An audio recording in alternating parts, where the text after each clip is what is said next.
Bismillahirrahmanirrahim. Ni ada ayam gaul garam kunyit ya. Bawang besar 2 biji, halia 1 inci, bawang putih tu 3 biji ya, nanti kisar. Cili kisar tu 3 sudu makan je. Ada cili potong dan 1 sudu kecil asam jawa ya. Ada kicap kipas udang dan sos lada hitam ya. Panaskan minyak tu. Goreng ayam separuh masak je ya.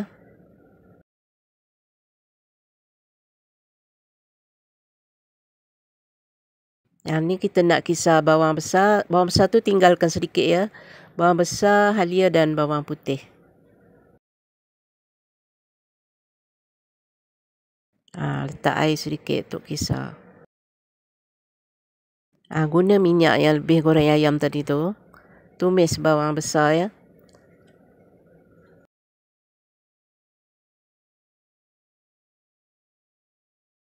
Agak-agak layu je bawang tu. Lepas tu masukkan bahan yang dikisar tadi tu ya. Bawang putih, halia dan bawang besar tadi tu. Dimasak hingga betul-betul masak dan sedikit kering ya.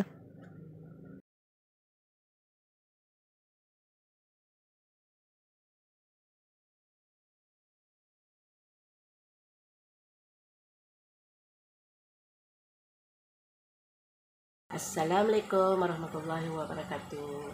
Jumpa lagi ya. Hari ni Opah masak ayam masak kicap. Apa khabar sahabat semua? Para sahabat semua sihat selalu, dimurahkan rezeki. Amin amin.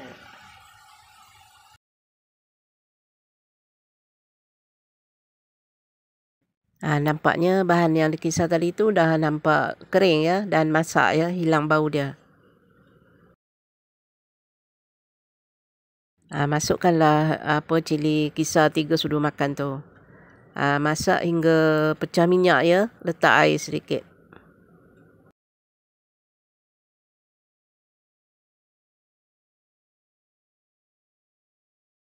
Biarkan mendidih, masak betul-betul cili tu ya.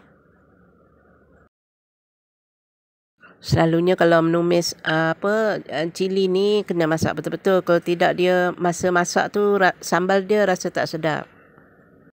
Masukkan asam jawa tadi tu. Masukkan sos lada hitam tu ya. Sos lada hitam ni dia cuma ada manis saja, dia garam tak ada ya. Letak banyak pun tak apa. Kicap kipas tu agak-agak lah dulu. Dia ni pun tak masin sangat, dia cuma manis-manis, masin sikit je.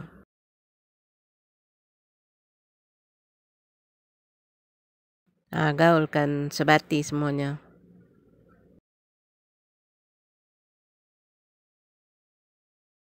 Opah masukkan awal ya cili tu. Ada masuk air untuk kuah sedikit ya.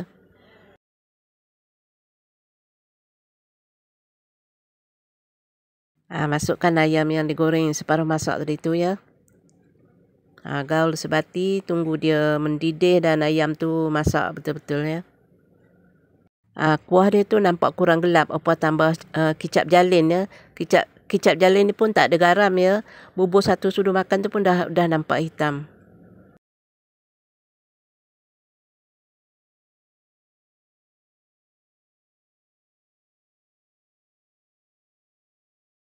Biarkan ayam tu masak betul-betul ya. Nak tunggu sedikit lagi, nak bagi pekat sedikit je. Kalau nak yang berkuah tu dah okey dah tu.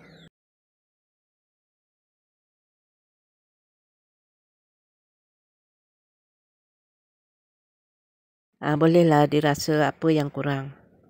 Opah tambah garam dan sebut perasa ya.